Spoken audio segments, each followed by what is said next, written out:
Hey guys, it's Carrie from Garden Rudiments. I wanted to come out today to update you on my strawberry pyramid.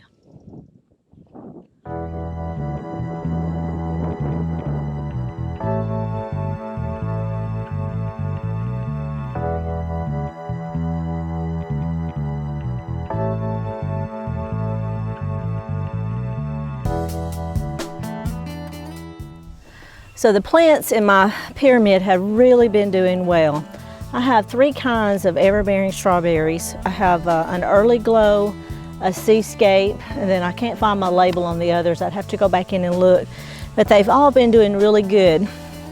What I've been doing to help these for next year's crop is I take off all the suckers and I take off all the blooms.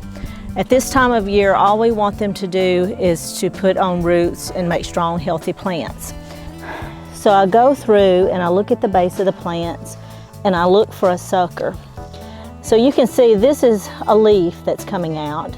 See how different this is? Let's see if you can see this.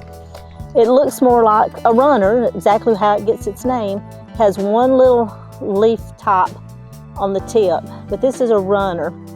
And I pinch that off, and you can throw it in the compost pile, do whatever you want to with it. This plant here is putting on a lot of new leaves, and it puts on a runner. Well, that runner is going to take off and make a new plant. Well, that's not what I need for these right now. I need these to just be putting on a good strong root system. So this is the first year that these have been in here. And I'm not sure if it's the type of berry that I have on the bottom rows, but they are a lot more vigorous. The plants are a lot bigger. And then as you move up, the plants get smaller. So I think it's something more to do with the pyramid than it is the plants. I'm just not sure. I want to talk just a little bit about the drip system. This is just an inexpensive drip system. I ordered off of Amazon. It has black tubing.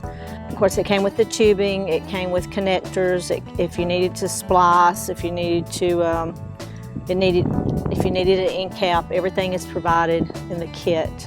I'll put a link down below in the description box if you're interested in that. It was long enough that I could do the strawberry bed and my raised bed.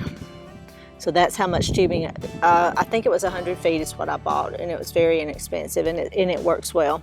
Not had any problems with it. So if you're interested in that, please check out that link below. And you can see part of it up here. And when I installed it, I had the intake down on the bottom row. Well, that was hard for me to get enough water to the top row of plants, so I switched it. The only reason I started out on the bottom was I just thought that was easier. It was an easier way to hook the hose up to the drip line, because right now that's what I'm having to do.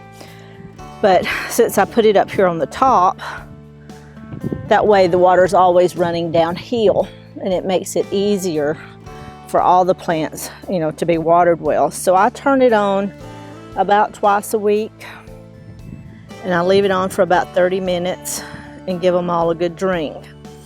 As you can see, here's a plant that's putting on some blooms, and I don't want that to happen, so I'm going to pinch those blooms off. And I have already pinched off of this several times before, and I've had probably some caterpillars to get in here. I put down some diatomaceous earth, and I've also bought some BT, some thuricide. I haven't used it yet, but I have it here if the caterpillars get real bad. The way the sun's coming across the sky and the way the shadows get thrown with the pyramid, the way the lumber is, that some of them get a little bit too much shade, and maybe that's why they haven't grown as much. And if I figure out that that's the case, I'm just going to move those, and I just won't plant anything in that area. But you can see how healthy the ones on the bottom row are, how full and thick.